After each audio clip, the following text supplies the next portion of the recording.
Je suis Jean-Pierre Mathias, je suis bouquiniste depuis 35 ans sur le quai Conti et je vends de la mode et de la publicité. Je vends aussi des livres de philo, de psycho, de sociaux, des bouquins d'art et des livres anciens. J'étais prof de philo avant et j'ai été même directeur dans une mairie, d'un service municipal. J'avais pas les moyens de me payer une librairie, déjà, première raison. Et deuxième raison, j'aime bien travailler dehors, c'est pas le même métier que celui de libraire. Je suis quelqu'un qui vient du sud et dans le sud, les choses se passent dans la rue. Et ici, il y a aussi des choses qui se passent dans la rue, mais qui ne se passent pas dans une librairie, et encore moins dans une librairie, et encore moins dans une boutique. On a l'emplacement, et c'est la mairie qui nous délivre la possibilité d'occuper la voie publique. Donc on n'est pas propriétaire de l'emplacement, mais on est propriétaire des boîtes. On a postulé, selon le dossier, on est pris ou pas pris. Ce qui me déplaît dans ce travail, c'est le bruit des bagnoles. Parce que ça fatigue, mais bon, ça s'est amélioré parce qu'ils ont changé le goudron. Et ils ont reporté la partie principale de circulation dans la deuxième partie de la rue. D'autre part, il y a une résonance aussi à cause des immeubles qui sont assez proches. Mais surtout, ce qui est déplaisant, c'est quand il y a du vent et de la pluie. Voilà. Ça, c'est pénible. Et on est exposé à la pollution quand même.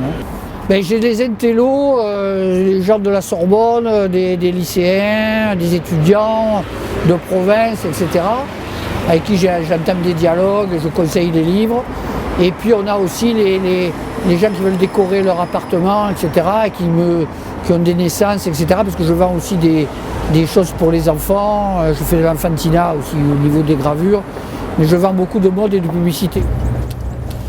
La mairie a proposé 18 places, c'est pas 70 boîtes, c'est 18 places, et la mairie va sélectionner, à ce moment il y a 70 candidats pour ces 18 places.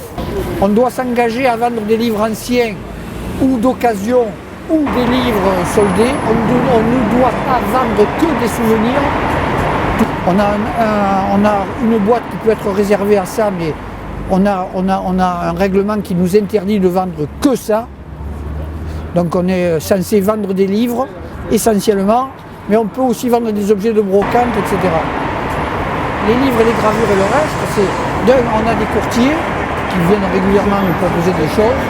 On a nous-mêmes à aller les chercher dans les brocantes, etc. On est sur Internet aussi maintenant, on peut se servir de cet outil pour trouver des bouquins, etc., etc. Et donc on fait des offres par rapport aussi à des particuliers qui nous vendent de leur bibliothèque. Il y a une déficience d'achat de livres. Ça c'est sûr. Il y a une baisse dans l'intérêt qu'on peut avoir pour les livres, de manière générale.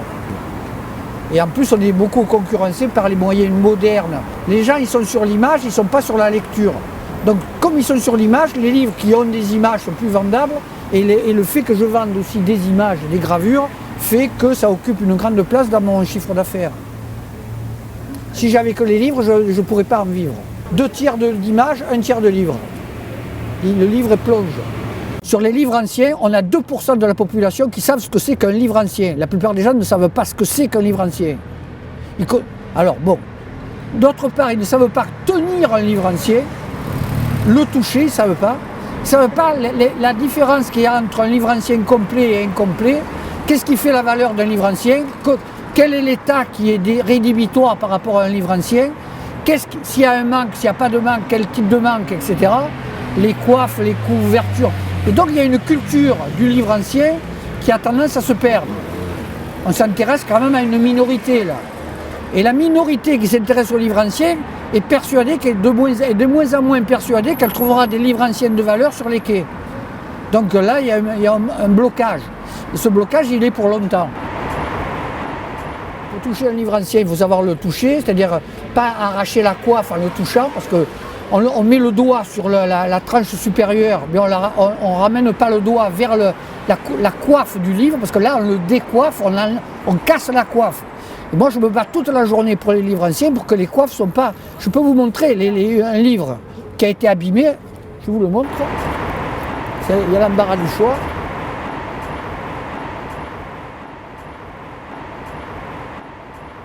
Voilà, ça c'est un livre ancien en mauvais état.